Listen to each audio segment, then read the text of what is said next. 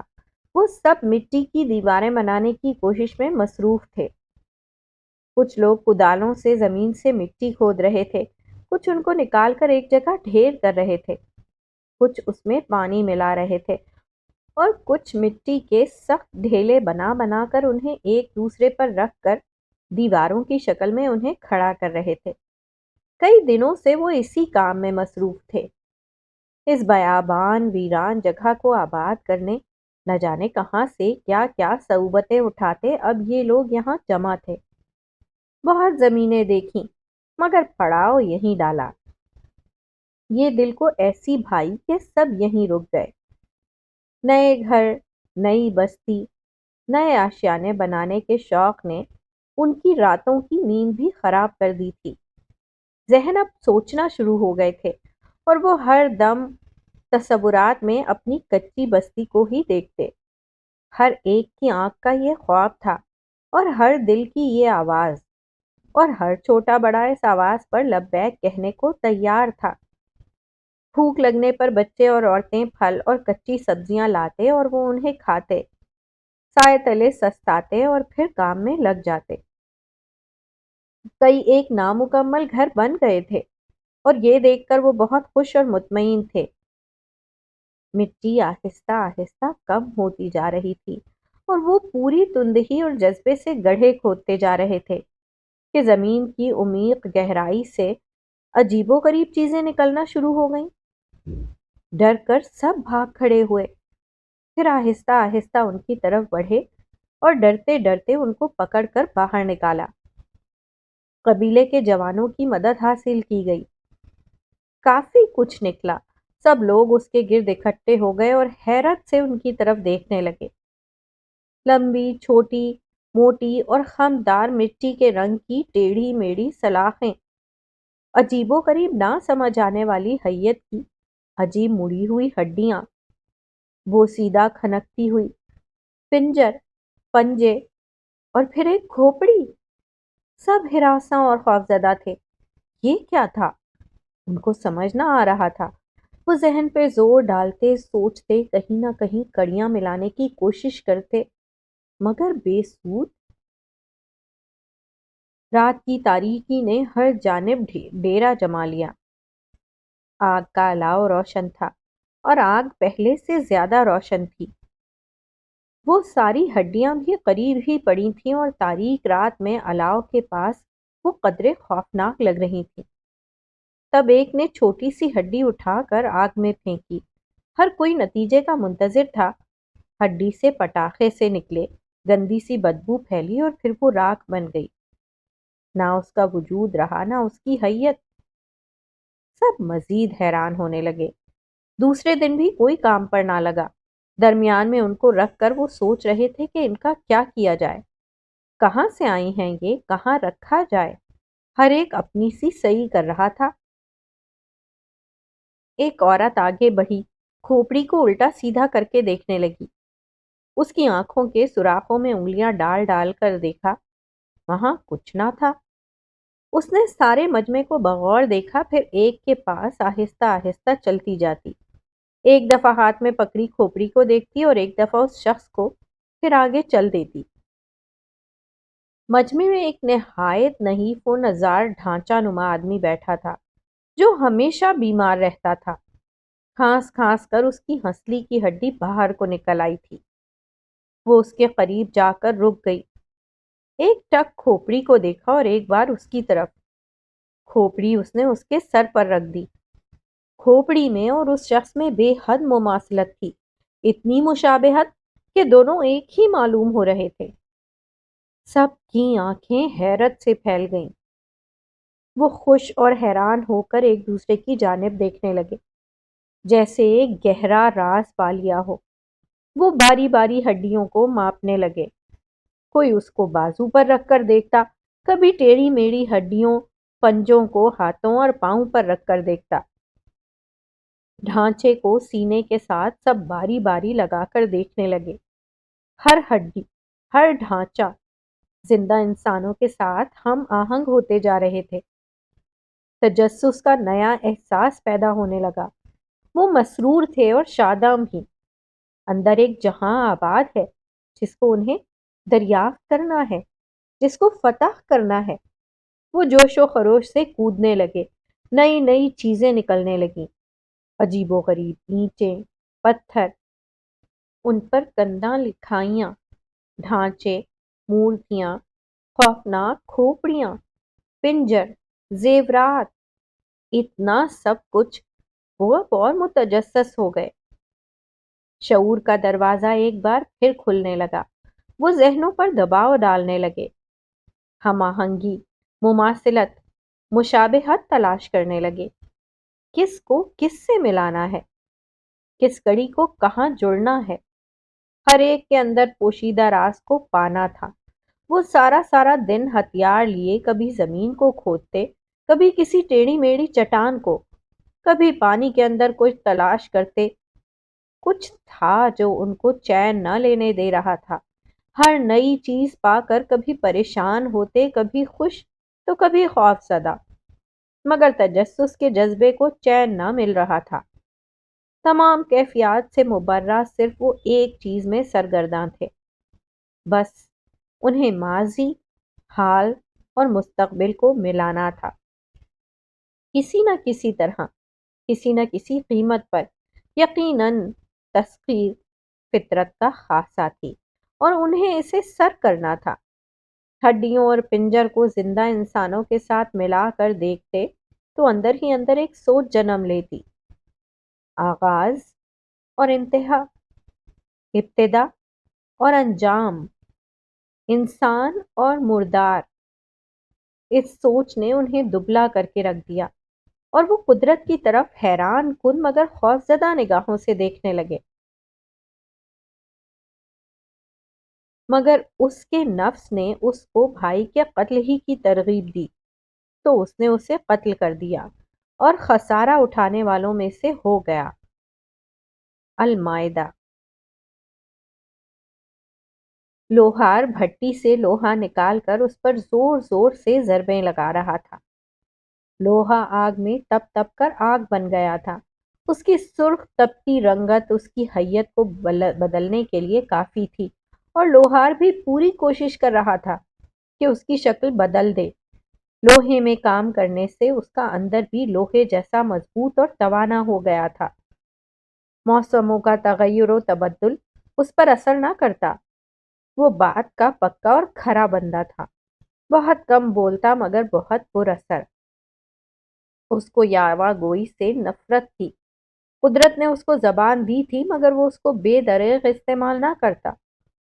وہ اس تحفے کی قدر کرتا تھا، بہت کم بولتا مگر بہت باوزن، کہ سننے والا بار بار اس کو قرید کر مفہوم جاننے کی کوشش کرتا، مگر وہ تب بولتا جب ضروری سمجھتا۔